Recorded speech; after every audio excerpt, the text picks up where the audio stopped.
প্রণাম। আজ প্রসন্ন থাকবো কী করে এবং প্রসন্ন থাকার প্রয়োজনীয়তা কী তা নিয়ে কথা বলবো। দেখুন, মেঘের পরে মেঘ জমেছে, সত্যিই তাই। মেঘ জমেছে কিন্তু বৃষ্টি নেই, গুমোট গরম। কোথায় যাবেন, এসি ঘরে নাকি পাহাড়ে? ম্যাটেরিয়ালিস্টিক চিন্তা করতে করতে মন ভারাক্রান্ত হয়ে গেছে, কিছুই ভালো লাগছে না। মিষ্টি খাওয়া, ঘুরে আসা, বন্ধুপ্রীতি, গান, টিভি, সিরিয়াল ইত্যাদি কেউই মনকে হালকা করতে পারছে না। অসহ্য কষ্ট, কিন্তু নিবারণ করার ওষুধ নাই। মনের কি দোষ? সাবকনশাস মাইন্ড ব্যর্থ, নেতিবাচক ও অশ্লীল চিন্তায় ভরে আছে, যা কোনো নার্সিংয়ে কাজ হচ্ছে না। কারণ কিভাবে করব, কি করব জানা নেই। ডিসপেপসিয়া আর অ্যাংজাইটি কুড়ে কুড়ে খাচ্ছে। কোনো সৎ উপদেশ কাজে লাগছে না। অনেক কিছু করা হলো, কিন্তু মনকে হালকা করা গেল না।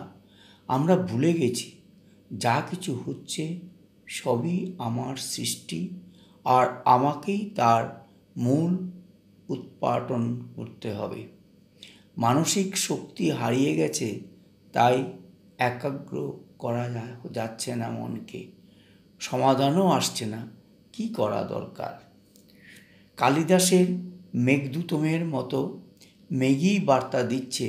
সেই বার্তা হলো, you have to do something for your self.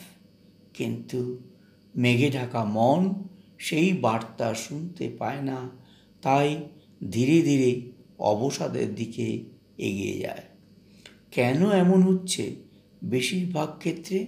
কারণ কি? কারণ হলো সব ব্যাপারেই অধিক চিন্তা। বৃষ্টি হচ্ছে না, চিন্তা। বৃষ্টি হলেও চিন্তা।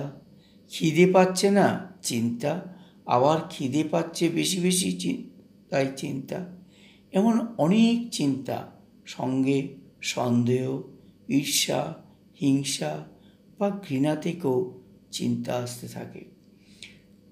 ইজিনেস নাই, তাই মোল্ড করতে পারছি না নিজেকে, ফলে ডিজিজ দেখা দিচ্ছে। সরল না হলে জীবনের প্রতি কদমে নানা প্রতিকূলতা আসবে, এবং তা নিয়ে চিন্তা বা ভাবনা করতে করতে মেঘে মেঘে বেলা হয়ে যাবে, যা সহজে ধরা পড়বে না। ফলে দেখা দেবে শারীরিক সমস্যা। এই জন্য সেলফ কাউন্সেলিং খুবই জরুরি। জীবনে সংকট থাকবে, সমস্যাও থাকবে, এছাড়া জীবনই নয়। আর এই সংকট বা সমস্যাকে আমাদেরই ঠিক করতে হবে মন বুদ্ধির একাগ্রতার দ্বারা।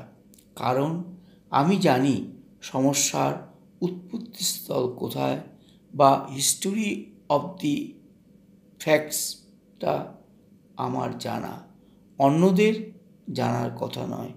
এই একাগ্রতার অভাবে মন ভারাক্রান্ত হয়ে যায়, নানা চিন্তা বা দুশ্চিন্তা রূপে দেখা দেয়।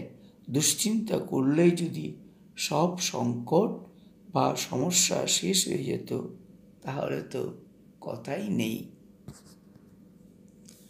চিন্তা তো আছেই, কিন্তু যেটা ভাবার বিষয় তা হলো শান্ত মন, শান্তভাবে ভাবলে একটা না একটা সমাধান পাওয়া যায়। কিন্তু যখন আমরা নানা চিন্তা বা ব্যর্থ চিন্তায় জর্জরিত হয়ে যায়, তখন মন তো শান্ত থাকে না, ফলে সমাধানও পাওয়া যায় না। দৈনন্দিন জীবন চার দেওয়ালে বন্দি করে রাখা যায় না। তার জন্য তার খাদ্য, বাসস্থান, শিক্ষা ইত্যাদি দরকার কর্ম করার। কর্মই ধর্ম। সেই জন্য আমাদের না চাইতেও নানা চিন্তা এসে যায়, যা ম্যাটেরিয়ালিস্টিক চিন্তা, আর এই চিন্তায় নেতিবাচকতা বা ব্যর্থ ভাবনা থাকবেই। ফলে ইতিবাচক বা সমর্থ ভাবনা আসতে পারে না। বিষ ও অমৃত একসাথে থাকতে পারে না। যদি ইতিবাচক বা সমর্থ ভাবনা না আসে, তাহলে কাঁটা তুলবেন কি করে? পায়ে কাঁটা ফুটলে তুলতে হয়, তারপর জুতো পরে থাকতে হয় যাতে আবার এমনটা না হয়। তাহলে ব্যবস্থা নেওয়ার জন্য কিছু সুভাবনা দরকার, যা একমাত্র মনের একাগ্রতা ও ইতিবাচক মনোভাব থেকে সম্ভব। এর জন্য দরকার আধ্যাত্মিকতা, যা ইতিবাচক ও সমর্থ ভাবনা ভাবতে শেখায়।